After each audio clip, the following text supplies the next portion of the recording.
Welcome to మెగానే TV burning topic. ఏపీలో చాలా మంది నేతలు ఉన్న మాజీ మంత్రి అంబటి రాంబాబు ఏం చెప్పినా అది వైరల్ అవుతుంది. అందుకు అనేక కారణాలు ఉంటాయి. తాజాగా ఆయన నారా లోకేష్ నెక్స్ట్ సీఎం అని చెప్పడం హాట్ టాపిక్ అయింది. అన్ని పార్టీల్లోనూ ఇదే చర్చ జరుగుతుంది. దీంతో రచ్చ మొదలైంది. అసలు టీడీపీ, జనసేన, వైసీపీ నాయకులు ఏమనుకుంటున్నారు తెలుసుకోవాలంటే మాత్రం లెట్స్ వాచ్ నౌ.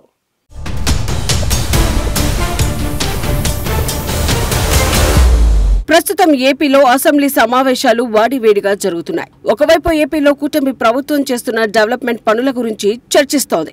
మరోవైపు గత ప్రభుత్వ హయాంలో జరిగిన అక్రమాలపై కూటమి సర్కార్ ప్రజలకు తెలిసేలా చేస్తోంది. కట్ చేస్తే ఆంధ్రప్రదేశ్ నెక్స్ట్ సీఎం ఎవరు అనే ప్రశ్న రాగానే అన్ని పార్టీలు అలర్ట్ అవుతాయి. ఎవరికి వారే తమ అధినేత అని అంటున్నారు. అంటే వైసీపీ వైఎస్ జగన్ అని, జనసేన పవన్ కళ్యాణ్ అని, టీడీపీ చంద్రబాబు అని అంటోంది. బీజేపీ ఏమీ అనదు. ఎందుకంటే ఆ పార్టీకి ఏపీలో ఇంకా ఆ స్థాయిలో మద్దతు లేదని అందరికీ తెలిసిన విషయమే.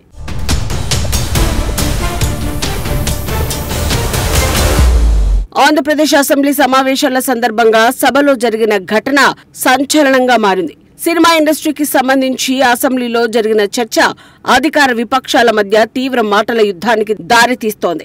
మాజీ ముఖ్యమంత్రి వైసీపీ అధినేత వైఎస్ జగన్మోహన్ రెడ్డిని అసెంబ్లీ వేదికగా సైకో అని హిందూపురం ఎమ్మెల్యే నందమూరి బాలకృష్ణ చేసిన కామెంట్స్ ఏపీ రాజకీయాల్లో తీవ్ర దుమారం రేపుతున్నాయి. ఈ కామెంట్స్ పై వైసీపీ నేతలు ఫైర్ అవుతున్నారు. బాలకృష్ణ చేసిన కామెంట్స్ కు ఆయన్ను తిట్టిపోస్తున్నారు. శాసనసభ్యులు కామినేని శ్రీనివాసరావు మాడుతూ అప్పుడు అందరు ఇండస్ట్రీ కలవడానికి వెళ్ళినప్పుడు సైకో గారిని చిరంజీవి గారు గట్టిగా అడిగితే అప్పుడు ఈయన వచ్చాడు అంది అబద్ధం. గట్టిగా ఎవడు అడగలేదు. అక్కడ మీరు అన్నారు ఇందాక ఏదో గట్టిగా అడిగితే ఈయన వచ్చాడు మళ్ళీ కలవడానికి, లేకపోతే ఏదో సినిమాటోగ్రఫీ మినిస్టర్ కలవమన్నారు అని. మనం కూడా నాకు ఇన్విటేషన్ వచ్చింది ఇక్కడ ఫిల్మ్ డెవలప్మెంట్ లిస్ట్ తయారు చేయమని. నాది 9వ పేరు వేశారు. అది ఎవరో ఈయన నేను అడిగాను కూడా, దుర్గేష్ గారిని కూడా అడిగాను ఎవడో అడిగేసిందని. Respect human being, even opposition ఆర్ రాస్ 9వ పేరు వేశారు. ఇది అదేదో గట్టిగా అడిగి ఎవడు అడిగాడు, గట్టిగా అడిగితే పంపించారు లోపలికి. వచ్చాడు ఈడు కలవడానికి.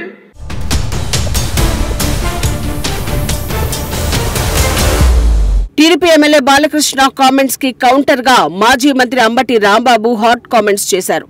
బాలకృష్ణ అమాయకుడు, ఆయన్ని చూస్తే జాలేస్తోంది. ఆయనే తెలివైన వాడు అయ్యుంటే సీఎం అయ్యేవాడు. అంత లేదు కాబట్టే ఎమ్మెల్యేగా ఉండిపోయాడు అని చురకలంటించారు. బహుశా చంద్రబాబు సీఎంగా ఉన్నారని తన అల్లుడు నెక్స్ట్ సీఎం అవుతాడేమో అనే ఆలోచనతో బాలకృష్ణ సంతృప్తి చెందుతున్నారేమో అని అంబటి అనడం హాట్ టాపిక్ అయింది. దీనిపై టీడీపీ, జనసేన, వైసీపీలో కూడా చర్చ మొదలైంది.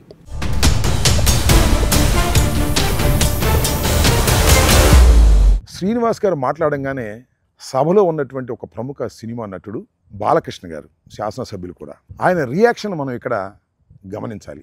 ఆయన మరి ఏమన్నా మ్యాన్షన్ హౌస్ 2 మింగొచ్చాడేమో మరి నాకు తెలియదు. చాలా దౌర్భాగ్యంగా శాసనసభలో ఆ విధంగా ఎవరు మాట్లాడరు. అసలే కోతి కలు దాగింది అన్నట్టుగా అసలే పెద్ద సైకో. దానితో పాటు 2 మ్యాన్షన్ హౌస్ ఆఫులు తాగి వచ్చినట్టున్నాడు. ఇష్టం వచ్చినట్టుగా మాట్లాడేటువంటి ప్రయత్నం చేశారు. జగన్మోహన్ రెడ్డి గారు వాడు వీడు అంటమే కాకుండా సైకో అన్నాడు. సైకో అన్నప్పుడు సభలో ఎలా నవ్వారో చూశారు కదా, కేరింతలు. ఇవలో విలువలు లేవు, సభలో గౌరవాలు లేవు. ఇష్టం వచ్చినట్టుగా మాట్లాడేటువంటి ప్రయత్నం చేస్తున్నారు. ముఖ్యంగా బాలకృష్ణ గారు ఆ విధంగా మాట్లాడటం చూస్తే ఒక విధంగా జాలి కూడా ఇస్తుంది. ఎందుకంటే బాలకృష్ణ గారు పెద్ద తెలివిగలవాడు కాదు, అమాయకుడు కూడా, సైకో, పేషెంటు. ఈ పేషెంటు సైకో కాకపోతే ఇవాళ చంద్రబాబు నాయుడు స్థానంలో ఆయన ఉండేవాడు. సరే, ఆయనకేదో ఒక శాసనసభ్యత్వాన్ని ఇచ్చి బావగారు గౌరవిస్తున్నాడు, దాంతోనే సంతోషపడుతున్నాడు. వాళ్ళ అల్లుడేమో కాబోయే ముఖ్యమంత్రి అనేటువంటి ఉద్దేశంతో ప్రవర్తన చేస్తున్నాడు కాబట్టి ఆయన సర్దుకుని సినిమా షూటింగులు లేకపోతే మ్యాన్షన్ హౌస్తో కాలం గడిపేటటువంటి పద్ధతుల్లో ఉన్నాడు. ఆయన జగన్మోహన్ రెడ్డి గారిని, మాజీ ముఖ్యమంత్రిని వాడు వీడు సైకో అని శాసనసభలో అంటే నాకు అర్థం కాల. ఎక్కడికి పోతుంది రాష్ట్రం, ఎక్కడ పోతుంది తెలుగుదేశం? అడుగుతా ఉన్న సమాధానం చెప్పాలని కూడా ఈ సందర్భంగా చెప్పదలుచుకున్నాను.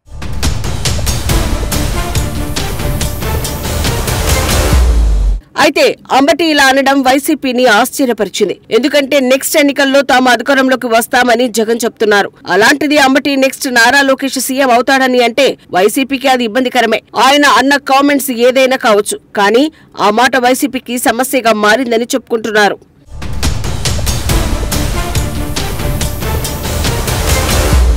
ఇక మరోవైపు తెలుగు తమ్ముళ్ల వర్షన్ ఏంటంటే చంద్రబాబు ఆల్రెడీ సీఎం గా ఉన్నారు. 75 ఏళ్ల వయసులో కూడా ఆయన చాలా యాక్టివ్ గా ఉన్నారు. 2029 అసెంబ్లీ ఎన్నికల్లో మళ్లీ కూటమి అధికారంలోకి వస్తే ఆయనే సీఎం గా ఉన్నా ఆశ్చర్యపోనక్కర్లేదని విశ్లేషకులు అంచనా వేస్తున్నారు. అందువల్ల నారా లోకేష్ సీఎం అవుతారా అనేది ఆ పార్టీలో ఇన్సైడ్ టాక్ వినిపిస్తోంది. దాన్ని అంబటి రాంబాబు పబ్లిక్ గా ఇలా అనేసి ఇరకాటంలో పడ్డారు.